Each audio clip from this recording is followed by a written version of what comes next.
Selamat pagi pemirsa, bagaimana kabar Anda hari ini? Senang sekali saya Artika Amelia dapat kembali hadir menyapa Anda selama 1 jam ke depan di obrolan pagi. Seperti biasanya pemirsa, obrolan pagi hari ini nanti kita akan menghadirkan ada sejumlah informasi dari daerah istimewa Yogyakarta dan sekitarnya. Kemudian nanti di segmen yang kedua kita akan ada satu perbincangan yang sangat menarik dan sayang sekali ya jika Anda lewatkan. Langsung saja kita ke informasi yang pertama. Komisi Kepolisian Nasional hari ini menjenguk seorang anggota polisi yang sedang dirawat di Rumah Sakit Sarjito, Yogyakarta. Anggota polisi tersebut sebelumnya terluka saat mengamankan demo di Mapolda Daerah Istimewa Yogyakarta akhir pekan lalu.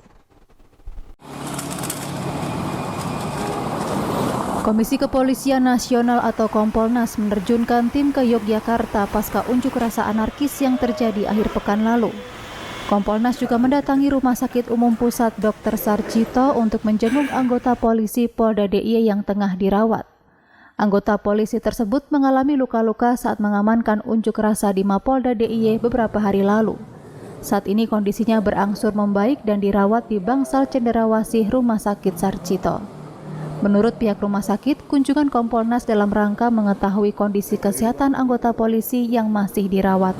Dari Bapak Kompolnas hadir ke rumah sakit dalam kapasitasnya memberikan perhatian terhadap salah satu anggota Polda DIY yang memang mengalami atau terluka akibat aksi kemarin.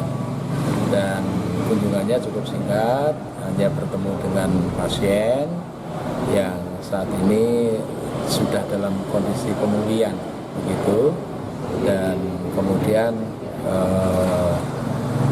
dilakukan sekitar 15 menit kurang lebih mengupdate kondisi pasien dan selanjutnya pulang.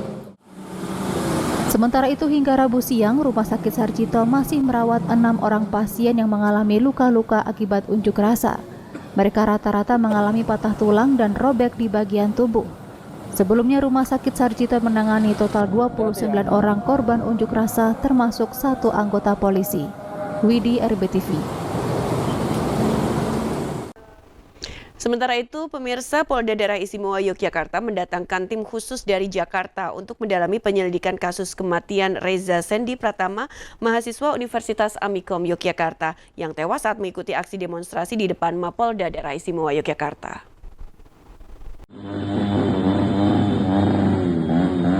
Kapolda DIY Irjen Pol Anggoro Soekartono mengungkapkan pihaknya telah melakukan serangkaian identifikasi dan penyelidikan internal. Kehadiran tim khusus dari Jakarta diharapkan dapat membantu mengungkap secara detail peristiwa yang menyebabkan korban meninggal dunia saat unjuk rasa. Keterangan tersebut disampaikan Kapolda DIY usai menggelar pertemuan tertutup dengan Gubernur DIY Sri Sultan Hamengkubuwono X di Kompleks Kepatihan Kantor Gubernur DIY. Sejak kerusuhan yang terjadi pada Jumat sore hingga Minggu pagi, Polda DIY telah mengamankan sekitar 60 orang demonstran.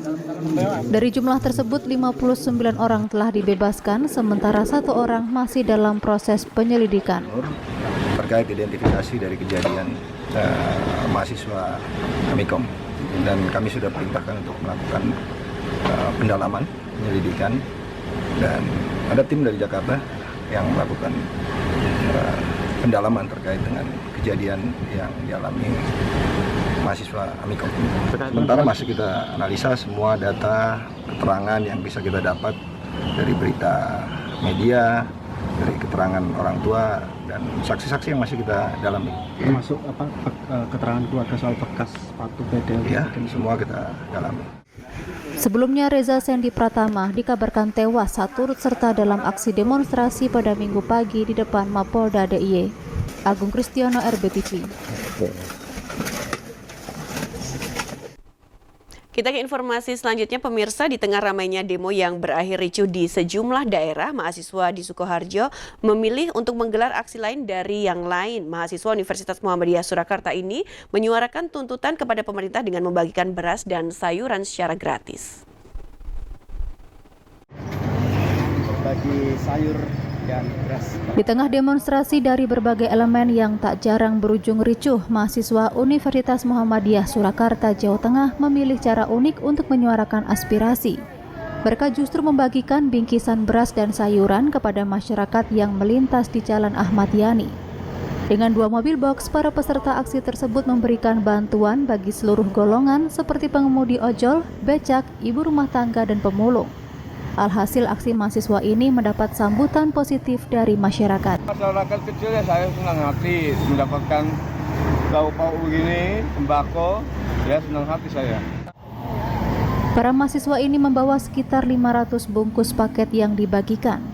Mereka mengaku aksi ini sebagai respon mahasiswa dalam melihat situasi negeri yang kurang kondusif akhir-akhir ini. Lakukan aksi dengan tampilan yang berbeda dari aksi-aksi sebelumnya yang dilakukan oleh warga atau terutama masyarakat Solo. Kesan akhir-akhir ini menanggapi isu negara yang pada saat ini. Nah, kita di sini itu sebagai Muhammadiyah, apalagi kita sebagai organisasi otonom Muhammadiyah, kita tampil sebagai organisasi yang wasatiyah karena prinsip dari Muhammadiyah ialah wasatiyah. Kita sebagai orang-orang penengah, kita nggak terlalu kanan, tidak terlalu kiri, maka kita mengambil kebijakan bahwasanya kita aksi dengan melakukan bagi-bagi sembako. Tidak butuh waktu lama, ratusan bingkisan bantuan tersebut ludes dibagikan. Ini juga menjadi pesan kebijakan pemerintah yang tidak pro rakyat dapat dilawan dengan cara saling berbagi.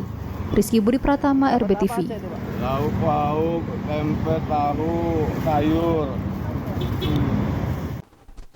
Nah pemirsa, seperti janji saya tadi, di segmen selanjutnya nanti kita akan menghadirkan satu diskusi atau perbincangan yang sangat menarik yang sayang sekali untuk Anda lewatkan terkait penataran perangkat pertandingan daerah istimewa Yogyakarta. Jangan kemana-mana, tetaplah bersama kami di Obrolan Pagi.